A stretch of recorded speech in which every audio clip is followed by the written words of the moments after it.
Hola, ¿qué tal? Bienvenido a mi nuevo video tutorial. Mi nombre es José Manuel Padilla.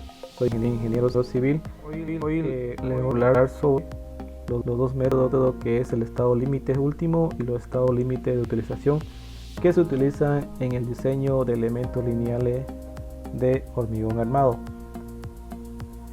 Primeramente, antes de entrar a explicar los dos métodos, vamos a definir qué es un estado límite, ¿no?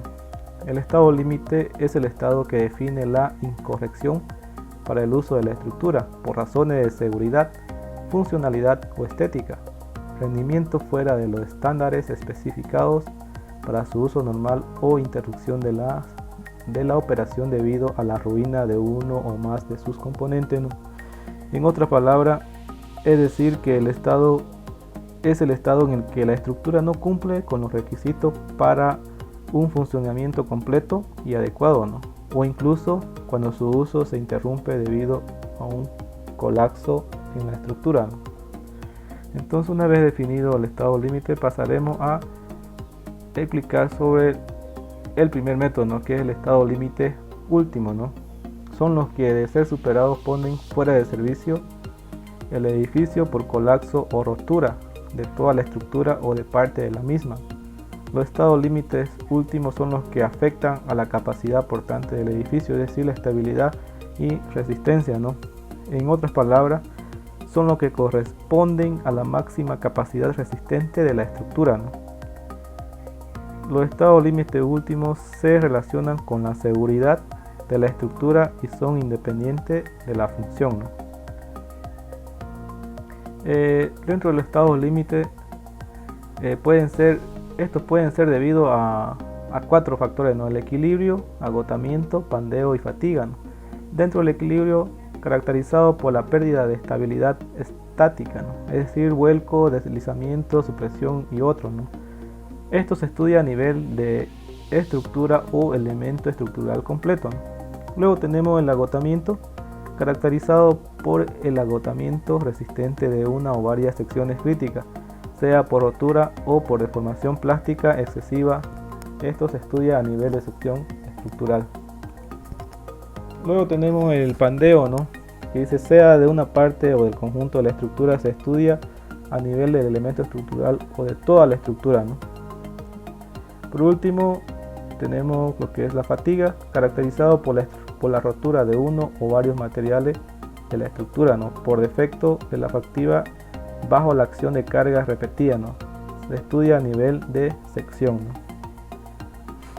Además, en estructura de hormigón armado deben considerarse el estado límite último de adherencia y anclaje, ¿no? La adherencia, caracterizado por la rotura de la adherencia entre la armadura y el acero, ¿no? Y el hormigón que lo rodea, se estudia a nivel de sección. En el anclaje, caracterizado por el sedimento de un anclaje, y esto se estudia en forma local en la zona de anclaje, ¿no? Aquí vamos a ver un ejemplo sobre las consecuencias a un colapso, ¿no? De una columna. Dice, una columna mal dimensionada como refuerzo insuficiente, ¿no? Uso de materiales en obra de diferentes calidad a las especificadas en el proyecto, ¿no? Aquí, como podemos observar en esta imagen, tenemos una columna que está mal dimensionada, ¿no? Y como también vemos que los refuerzos son insuficientes en la parte de lo que son los estribos, ¿no? Puede ser también que tenga una mala dosificación que no está de acuerdo a las especificaciones del proyecto, ¿no? En el segundo método, que es el estado límite de utilización o también llamado de servicio, corresponde a la máxima capacidad de servicio de la estructura. Los estados límite de utilización se relacionan con la funcionalidad de la estructura y depende de la función que cumpla, ¿no? Es decir, que son los criterios de seguridad relacionados con la comodidad del usuario, ¿no? La durabilidad de la estructura, la apariencia y el buen uso en general, ¿no? En los estados límite de servicio, lo más importante que hay que tomar en cuenta son la deformación excesiva, la fisuración excesiva y la vibración, ¿no? Dentro de la deformación excesiva, caracterizado por alcance de un determinado movimiento, es decir, flecha y giro, ¿no?, en un elemento de la estructura. Se estudia a nivel de estructura o elemento estructural, ¿no? Luego tenemos la fituración excesiva, caracterizado por el hecho de que la abertura máxima de la fisura en una pieza alcance un determinado valor límite, en función de las condiciones ambientales en que dicha pieza se encuentre y de las limitaciones de uso que corresponde a la estructura en cuestión. Se estudia a nivel de sección. Y por último tenemos las vibraciones excesivas, ¿no?, caracterizado por la producción en la estructura de vibraciones de una determinada amplitud o frecuencia, ¿no? Esto se estudia a nivel de estructura, ¿no? Aquí vamos a ver un ejemplo entre los más comunes, ¿no?, del estado límites de servicio que causa molestia a los usuarios, pérdida de durabilidad de la estructura e incluso riesgo de seguridad, que se encuentra en lo siguiente, ¿no? Tenemos flechas excesivas en losas o vigas, como podemos ver en esta imagen. Tenemos una viga, ¿no?, que tiene un pandeo por la cual va a ocasionar flecha excesiva, ¿no? Este pandeo va a ocasionar grieta, ¿no?, y las grietas ocasionan asentamiento, ¿no?, como podemos observar en esta otra imagen. Luego tenemos también las fuertes vibraciones en la estructura, ¿no? Entonces, al ocurrir una fuerte vibración puede también ocurrir un asentamiento considerable, ¿no?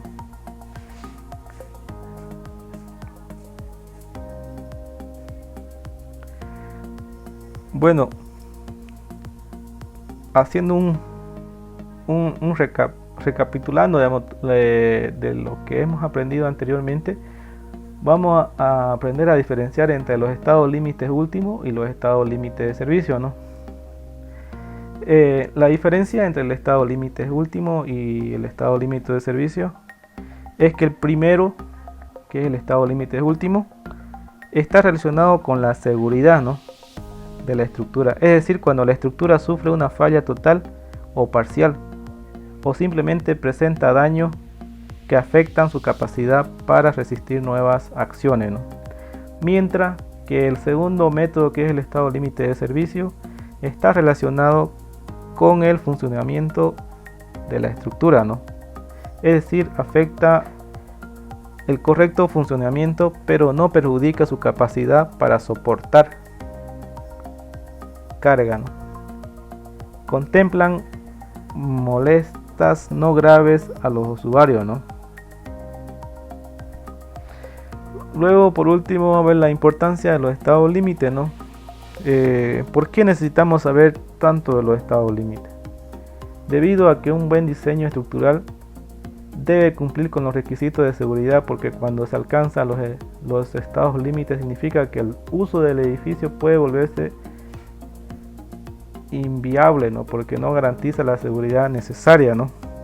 Es decir, que de esta forma primero analizamos la estructura para calcular las solicitudes, ¿no? Luego dimensionamos los refuerzos para que pueda funcionar en el estado límite último, ¿no?